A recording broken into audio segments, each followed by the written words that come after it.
Games like Half-Life 2 and its episodes have always amazed me. The physics, the graphics, and the atmosphere are still unmatched by other games I've played, in my opinion. Part of this has to do with the underlying technology the game runs on. I won't go into much more detail on the game engine, that's a topic for a whole different video, but what we will get into is the level editor, called Hammer. Look, I'm not a game developer, nor do I want to become one. I'm more into fighting and warfare tactics, but that doesn't mean I can't give it a quick shot. So I gave myself a week to concept, shape, detail, and compile a small simple map using the Half-Life 2 Episode 2 version of the engine. Why? It's because I adore learning and facing and conquering something I thought I couldn't do. Let's take a look at my craft. You enter the map in a small little yard with a slope leading up to a closed gate. There seems to be no way to open it. Spamming the use button seems to do nothing. You feel like that area probably has no importance to your small little journey. You look to the left and you see a door with a light illuminating its surroundings. You walk towards the door, feeling the hope that this very door will lead you on your way. Or at least compensate you with some awesome goodies. But no, the door won't budge. It's locked. Knowing that the area is of no importance, you continue up the small little staircase next to the building. Now, seeing the world from a taller perspective, you suddenly see a passageway. Wonderfully lit by slightly yellowed lights in the dark shadows of the massive buildings that surround the courtyard and hide the outside world. You walk down the passage that leads you to a wider area.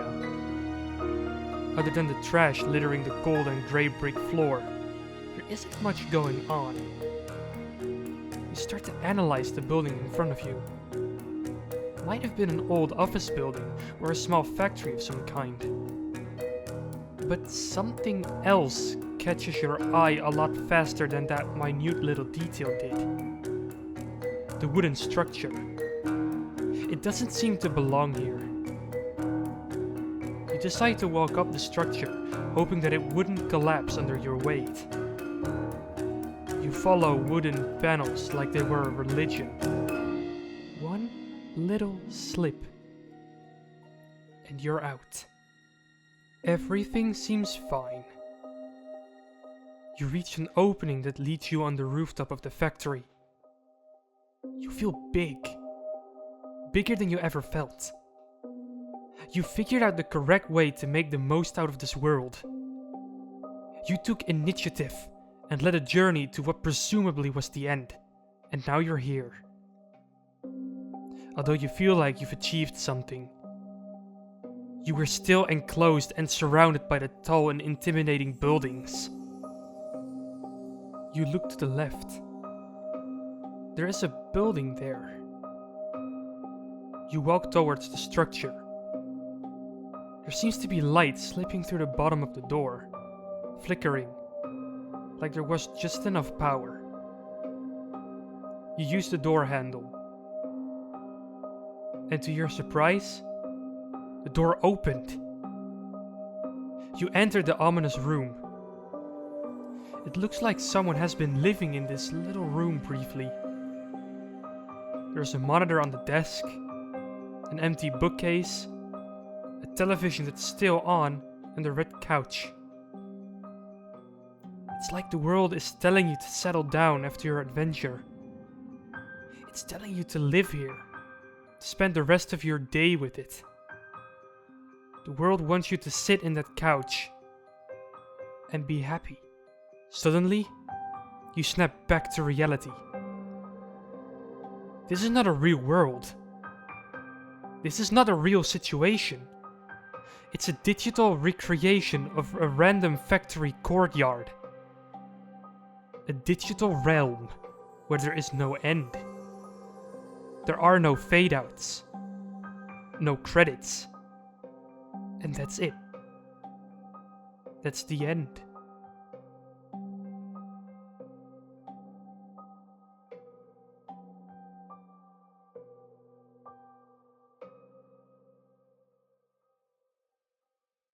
Now let's take a look at the technical aspects of the map. All the flaws, mistakes, and just some things that I'm kind of proud of too. The gate in the starting area is completely made out of brushes. I used not a single model for this. That's because I was planning on placing a floodlight on the other side, creating a pretty awesome shadow effect on the ground. But how Source Engine's lighting works, I wasn't able to create the desired effect with a prop or model gate. However, this entire plan was scrapped because it broke the lighting in the entire map, because I was forcing too high of a light map resolution, light maps being what Source uses to create shadows and lighting. In fact, the entire map had this problem. You see these sharp and sexy shadows on the factory walls? Well, that's because I set the light map resolution to 1, the lowest number possible. Keep in mind, the lower the number, the lesser the shadows look compressed.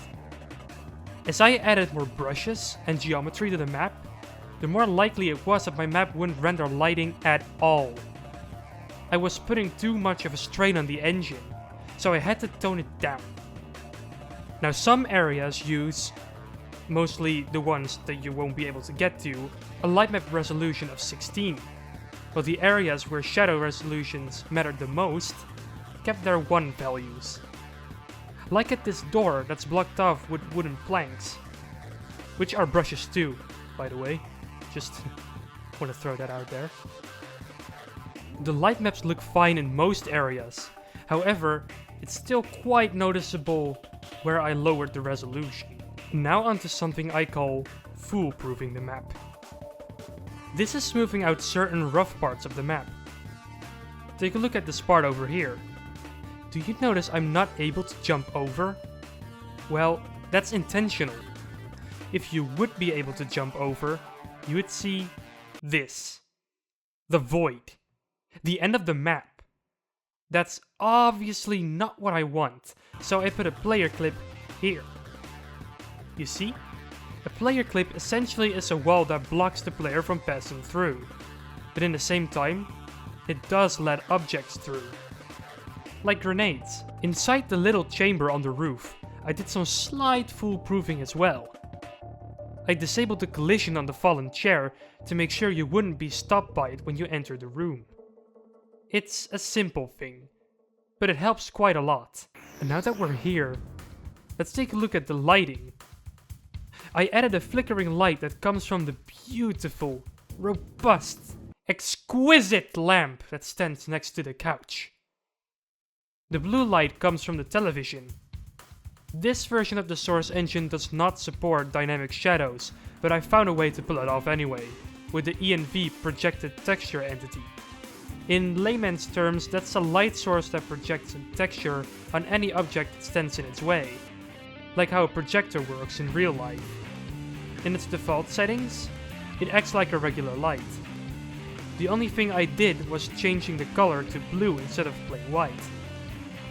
You can see that the couch and the lamp emit a shadow that gets caught by the walls behind them. I absolutely love this effect, and it's probably the best thing I've ever done in this map.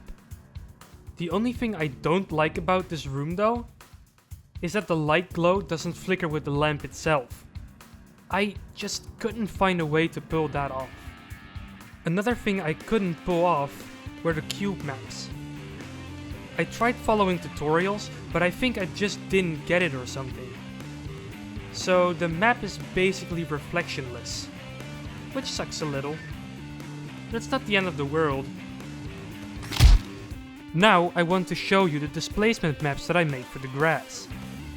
They are by all means not perfect, but they're not that bad either. I smoothed out the slope as much as I can to give it a more natural look. The edges are also slightly lifted. Why? Because I thought it would look good. That's why. And last but not least, the slightly more psychological aspect of the map. The spawn placement. I decided to spawn you in the middle of the map, right in the middle of the wooden structure, facing the sleek made from the ground up gate that I made. In a psychological sense, you would go and investigate that gate first.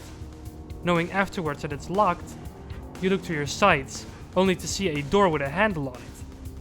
You try to open it, but it's locked too. Then you'd see the staircase and immediately figure out that that's the way to go. At least, I think that's the way the human brain works. The lights that shine above the passageway also should lead you into a specific direction. Not that the map is difficult to navigate otherwise. I just like toying with you. Hammer sure has its problems, like the need to compile the map each time you want to test it.